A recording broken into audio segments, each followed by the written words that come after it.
Every day when Nayabel Wall thinks of preparing food for her family of 5, she has only one option: to harvest the wild grass that grows near her home, known locally as wool. The plant grows virtually everywhere in South Sudan, and it is believed to be the only weed holding the deteriorating lives of thousands of people in Upper Nile State from starvation. Once Nayabel has collected enough wild grass, she prepares it for cooking. Nayabel's nephew, 12-year-old Ruan Gatluak, says he is tired of eating the same thing all the time.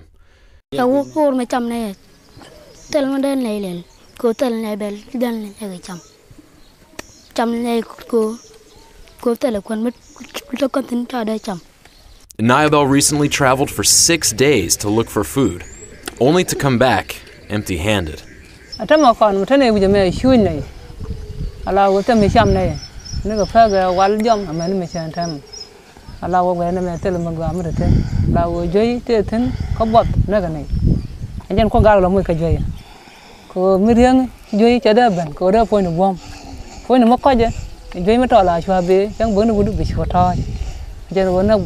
The nutritional status for children like Goner Pal has increased at an alarming rate in South Sudan as the conflict there continues.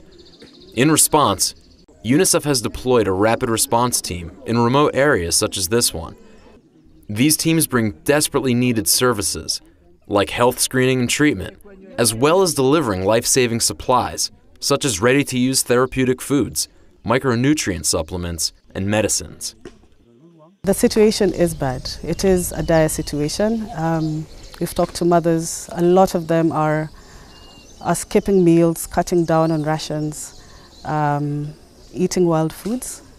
So access to food is the biggest problem. Access to health also contributes to the nutrition situation, the sanitation situation. So it's a broad spectrum of access services that are contributing to the nutrition situation in South Sudan.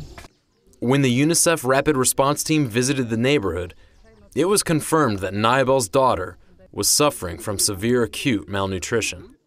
The child was treated with therapeutic food in an effort to bring her back to good health.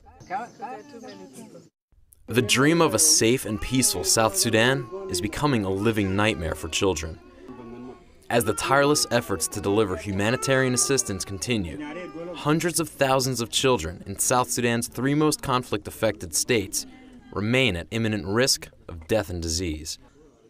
Much-needed support from the international community is urgently needed, and may spell the difference between life and death for thousands of children and their families hanging on to life in South Sudan.